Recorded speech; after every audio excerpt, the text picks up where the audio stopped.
बिस्मिल्लाहिर्रहमानिर्रहीम। अस्सलाम वालेकुम स्टूडेंट, उम्मीद है आप लोग खैरियत से होंगे। आज मैंने जो टॉपिक आप लोग को पढ़ाना है 9th physics chapter number 4 equilibrium. ठीक है स्टूडेंट, ये मेरा नेक्स्ट जो है वो टॉपिक है और ये टॉपिक बहुत ही ज़्यादा इम्पोर्टेंट है। ठीक है स्टूडेंट, इक्विलिब्रियम इसकी डेफिनेशन अगर करेंगे तो डेफिनेशन इस तरह से होगी, अ body is said to be equilibrium if no net force act on it। ठीक है स्टूडेंट, क्या इसकी डेफिनेशन है?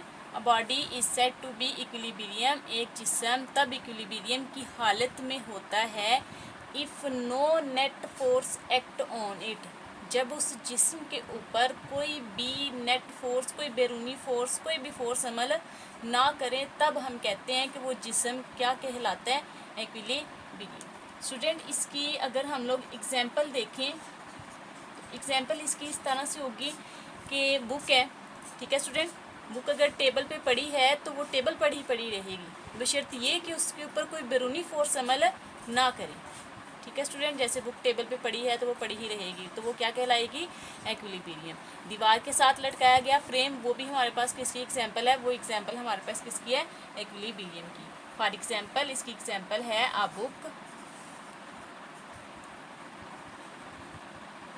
Book lying on a table. ठीक है स्टूडेंट, क्या इसकी मैंने एग्जांपल बता दी है? Book lying on a table.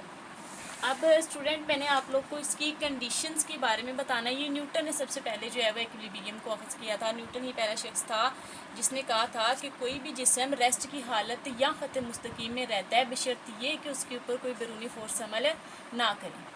ठीक है स्टूडेंट, ये न्यूटन ने सबसे पहले कहा था। तो आपने इसकी सबसे पहले सिर्फ अकेली इक्विलिब्रियम की डेफिनेशन करनी है, एग्जांपल करनी है। एग्जांपल इसकी कोई सी भी कर सकते हैं, दीवार के साथ लटकाया गया फ्रेम, मेज़ पे पड़ी हुई किताब वगैरह।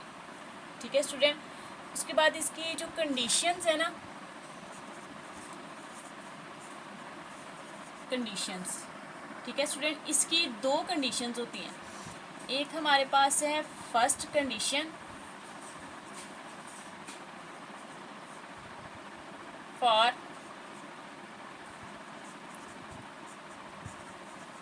इक्विलिब्रियम। ठीक है स्टूडेंट, उसके बाद हमारे पास इसकी दूसरी है सेकंड कंडीशन फॉर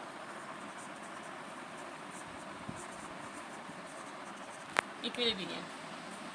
ठीक है स्टूडेंट, इसकी कितनी कंडीशंस है, इसकी कितनी हालतें हैं? हमारे पास इसकी दो हालतें हैं। First condition for equilibrium, equilibrium की पहली हालत है। दूसरी हमारे पास है second condition for equilibrium, equilibrium की दूसरी कंडीशन या दूसरी शर्त। ठीक है स्टूडेंट, इसकी कितनी शर्तें होती हैं हमारे पास? इसकी हमारे पास जो है वो शर्तें दो होती हैं। ठीक है, पहली है फर्स्ट कंडीशन, दूसरी है सेकंड कंडीशन। ठीक है स्टूडेंट, फर्स्ट कंडीशन जो है वो आप लोग का बहुत ही ज़्यादा इम्पोर्टेंट है, पेपर में आता है, ये क्वेश्चन पेपर में आता है स्टूडेंट। आप लोग ने इसे लाइटली नहीं लेना, हल्का नहीं लेना, ये बहुत ही ज़्यादा इम्पोर्टेंट टॉपिक है। इक्विलिब्रियम की डेफिनेशन आती है पेपर में। ठीक है स्टूडेंट, उसके बाद जो है वो उसकी एग्जांपल लिखेंगे। अगर वो कंडीशन पूछेगा, वैसे पेपर में फर्स्ट कंडीशन आती है, आप लोग ने दोनों करनी है। ठीक है, ये शॉर्ट में आती है सेकंड कंडीशन फॉर इक्विलिब्रियम, लेकिन फर्स्ट कंडीशन जो है वो बहुत ही ज़्यादा इम्पोर्टेंट है। ठीक है स्टूडेंट, उम्मीद है आप लोग को समझ आ गई होगी।